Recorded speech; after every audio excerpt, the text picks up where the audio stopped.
On a two-lane road, a car A is traveling with a speed of 36 km per hour. Two cars B and C approach car A in opposite directions with a speed of 54 km per hour each.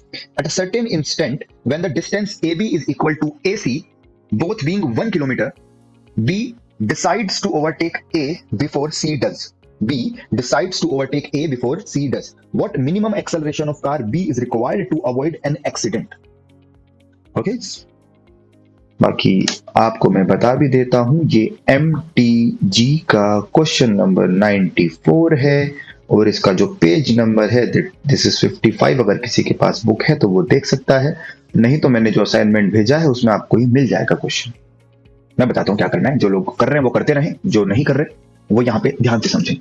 आपको क्या करना है, B भी ए को overtake करना चाहता है और सी भी ए को ओवरटेक करना चाहता है। अब अगर मैं बी को ऑब्जर्वर मान लूं तो ए क्या हो जाएगा, रेस्ट पे आ जाएगा। समझते हो, अगर मैं ए को ऑब्जर्वर मान लूं तो ए तो रेस्ट पे आ जाएगा। आपने कहा सर बात तो एकदम सही कह रहे हैं, पते की बात है कि ये तो ऑब्जर्वर अगर इसको मान लिया जाए तो ये रेस्ट पे आ जाएगा और इसकी वेलोसिटी सी को मिल जाएगी या इसकी वेलोसिटी बी को मिल जाएगी, क्योंकि दो ऑब्जेक्ट अलग अलग है। तो अगर मैं सी को देखूं, अगर ए सी को देखेगा तो ए की वेलोसिटी सी को दे दी जाएगी इन ऑपोजिट डायरेक्शन। अगर ए बी को देखेगा तो ए की वेलोसिटी बी को भी दे दी जाएगी इन ऑपोजिट डायरेक्शन। तो ए के रेस्पेक्ट में सी की वेलोसिटी और ए के रेस्पेक्ट में बी की वेलोसिटी कैलकुलेट करो, जल्दी बताओ। बताइए सर, बी की वेलोसिटी कितनी होगी? बी के पास खुद की वेलोसिटी 15 है और ए की वेलोसिटी अपोजिट कर दो, 10 इधर आएगा, माइनस करना, तो इसकी वेलोसिटी आ जाएगी बेटा 5 मीटर पर सेकंड टुवर्ड्स ईस्ट, इस तरफ। अगर मैं सी की बात करूं, ये मैंने बी की बात करी थी, अगर मैं सी की बात करूंगा तो बेटा सी के पास पहले से वेलोसिटी है कितनी, 15, और ए की वेलोसिटी उसको अपोजिट करके मिलेगी, तो उसके पास टोटल हो जाएगा 15 और एक 10 इधर और मिल जाएगा, तो वो आ जाएगा बेटा कितना, 25 मीटर पर सेकंड। यहां तक किसी को कोई प्रॉब्लम है तो बताओ, और अगर यहां तक प्रॉब्लम है तो सर तोते उड़ जाएंगे, आगे क्वेश्चन समझ में नहीं आया। बी की वेलोसिटी 5, ए की वेलोसिटी 25। अब बी चाहता है कि वो सी से पहले पहुंच जाए। अगर बी अपनी स्पीड को नहीं बढ़ाएगा तो क्या कोई पॉसिबिलिटी है कि वो सी से पहले पहुंच जाए? भाई सी के पास 25 है, इसके पास 5 है, कोई मतलब ही नहीं पहुंचता, सी जल्दी पहुंचेगा और बी धीरे धीरे आराम से आता रहेगा। बट अगर बी को जीतना है तो बी को अपने आप की अपनी स्पीड को एक्सेलरेशन देना पड़ेगा। तो कुल मिलाकर सर ये जो बी है वो अपने आप को एक्सेलरेट करेगा, मतलब ये कर रहा है एक्सेलरेटेड मोशन। और जो हमारे सी अंकल हैं वो क्या कर रहे हैं बेटा, वो कर रहे हैं यूनिफॉर्म मोशन। उसने कहा मेरी स्पीड तो 25 है, मुझे कोई दिक्कत नहीं है, मैं तो आराम से 25 से चलूंगा, तो इनका है सर यूनिफॉर्म मोशन।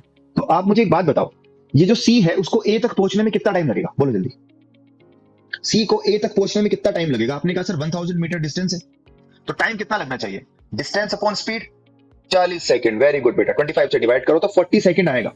मतलब ये हो गया कि सी ए के पास 40 सेकंड में पहुंचेगा। अब बी को पता चल गया कि यार 40 सेकंड में तो सी पहुंच जाएगा, तुझे उससे पहले पहुंचना है, तो इसका मतलब बी को 40 कम से कम 40 सेकंड में तो पहुंचना ही पहुंचना है, ताकि वो सी से पहले पहुंच पाए, एग्जैक्ट बिल्कुल साथ में भी पहुंच जाए तभी बात है। तो कुल मिला के बी को कितना टाइम मिलेगा ए तक पहुंचने में? आपने कहा सर इसको टाइम मिला 40 सेकंड का। ओके सर, इसकी इनिशियल स्पीड कितनी थी? आपने कहा सर 5 मीटर पर सेकंड थी। ऑलराइट सर, कितना डिस्टेंस ट्रेवल करना है इसको? आपने कहा सर 1000 मीटर। भाई वो भी 1000 मीटर, वो भी 1000 मीटर। तो तीन चीजें पता चल गई। एक्सेलरेटेड मोशन है, इक्वेशन लगा दोगे, क्या बोलते हो, लगा दोगे इक्वेशन? कौन सी लगाएं सर? सर लगा देते हैं s is equal to ut plus half at square, क्योंकि एक्सेलरेटेड मोशन था। s का वैल्यू आपने कहा 1000, ut हो जाएगा कितना, 5 इंटू 40 प्लस हाफ एक्सेलरेशन आपको फाइंड करना है, t स्क्वायर हो जाएगा 1600। इसको सॉल्व कर लीजिएगा बेटा, यहां से आपका एक्सेलरेशन कैलकुलेट करने पे आएगा 1 मीटर पर सेकंड स्क्वायर। आप करके देख लीजिए, आपका भी 1 ही आएगा, और यही इस क्वेश्चन का आंसर है। तो ऐसा नहीं है क्वेश्चन में दो ही चीजें चल सकती हैं, तीन भी चल सकती हैं, बट घबराना नहीं है। एक को ऑब्जर्वर मानो, उसकी वेलोसिटी सबको पकड़ा दो, 50 भी होंगे 50 को दे दो, क्या दिक्कत है? तो ये क्वेश्चन आपका हो गया। अब देखो यार, रिलेटिव मोशन में ऐसे ही क्वेश्चन आने की संभावनाएं ज्यादा होती हैं, ऐसे क्वेश्चन बार बार आपसे पूछे जाते हैं। अगर आपको एक बेसिक सी बात समझ में आ गई कि ऑब्जेक्ट को रेस्ट पे मान लेंगे और ऑब्जेक्ट के पास जो भी है, चाहे वो स्पीड है चाहे वो एक्सेलरेशन है, सब कुछ हम ऑब्जर्वर को दे देंगे इन अपोजिट डायरेक्शन, तो आपको फॉर्मूला भी याद करने की जरूरत नहीं, आप सीधा सीधा अपने आप से इमेजिन करके बता सकते हो कि क्या चल रहा है यहाँ पे, है ना जी। रुको रुको रुको रुको, देख लिया पूरा वीडियो, सब समझ आया? नहीं आया तो कमेंट्स में लिखो कि नहीं समझ आया, और क्या समझ नहीं आया वो बताओ, और अगर समझ में आ गया है तो भी कमेंट्स में लिखो। क्या लिखना है? थैंक यू सर, समझ आ गया है, ताकि मैं अगली वीडियो जल्दी से जल्दी डालूँ। ओके, चलो फिर मिलते हैं, बाय बाय, टेक केयर।